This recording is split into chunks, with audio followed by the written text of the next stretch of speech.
తిరుపతి, తిరుమలకు సంబంధించి నిన్నటి నుంచి 2 వార్తలు బ్రహ్మాండంగా మీడియా సర్కిల్స్‌లో చక్కర్లు కొట్టాయి.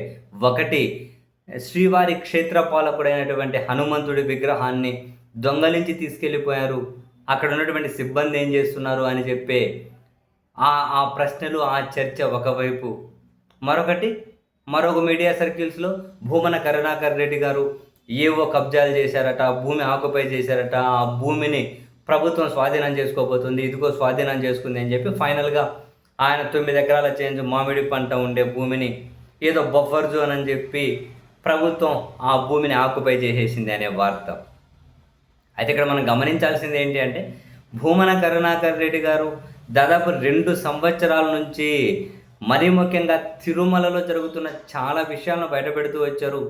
ఒక TV channel chairman, TTD chairman అయిన తర్వాత చాలా విషయాలు బయటపెడుతూ ఉంటే చివరికి ఆ టీటీడీ చైర్మన్ గారు భూమన కరుణాకర్ రెడ్డి గారి మీద వాడు, వీడు, ఈడియట్, వెధవ అని ఎంత ఫ్రస్ట్రేషన్ వెళ్ళకక్కుతూ వచ్చారో చూసాం. నీ సంగతి తెలుస్తాం అది ఇది అనుకుంటూ కూడా వచ్చారు.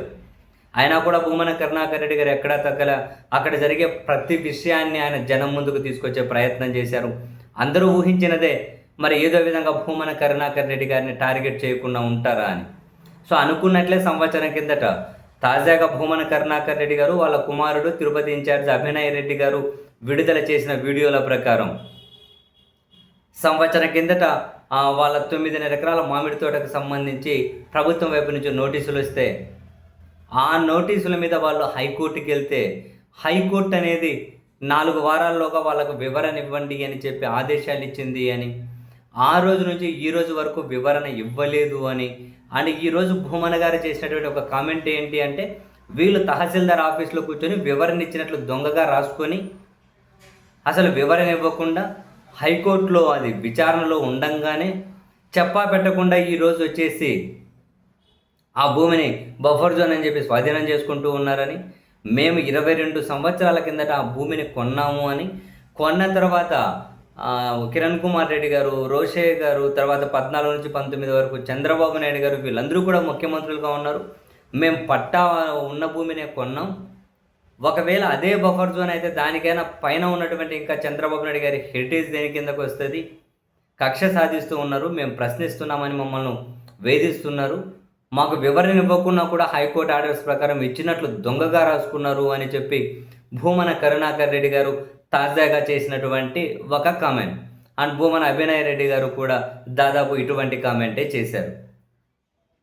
అంటే తిరుమల క్షేత్రంగా ప్రతిదీ ప్రశ్నిస్తూ ఉన్నప్పుడు మరీ ముఖ్యంగా తాజాగా నిన్న ఆంజనేయ స్వామి విగ్రహం అనేది దొంగలింపబడింది అనే వార్తల మీద భూమన కరుణాకర్ రెడ్డి గారు మీడియా సమావేశం పెట్టి అటు ప్రభుత్వాన్ని, ఇటు టీటీడీ పాలకపక్షాన్ని తీవ్రంగా క్వశ్చన్ చేసినప్పుడు, మరి ఇప్పుడు మళ్ళీ సంవత్సరం కిందట ఏదైతే కోర్టు దగ్గర విచారణకు వచ్చి ఆ ప్రాసెస్ అక్కడితో ఆగిపోయిందో ఆ ఫైల్ ఇప్పుడు ఇమ్మీడియట్గా ఎలా మూవ్ అయింది? భూమన కరుణాకర్ రెడ్డి గారు ఈ హనుమంతుడి విగ్రహం చోరీ అనే ఇష్యూని స్టేట్ వైడ్ న్యూస్ చేసిన తర్వాత పైన ఏమైనా కనుక అధికార పక్షమో లేకుంటే పాలక పక్షం ఏమైనా మరి ఇంకా ఏమి ఏ విషయంలో టార్గెట్ చేయట్లేదు, ఇంతకుముందు భూమి విషయం ఏమైందని అప్పటికప్పుడు ఏమైనా కనుక మూవ్ చేశారా అనే అనుమానం రాక మానదు. బట్ ఏం జరిగిందో తెలియదు.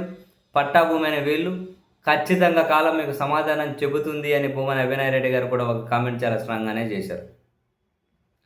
100 మంది పోలీసులు తీసుకెళ్ళి వాళ్ళ మామిడితో ఒకటనైతే ప్రభుత్వం స్వాధీనం చేసుకుంది.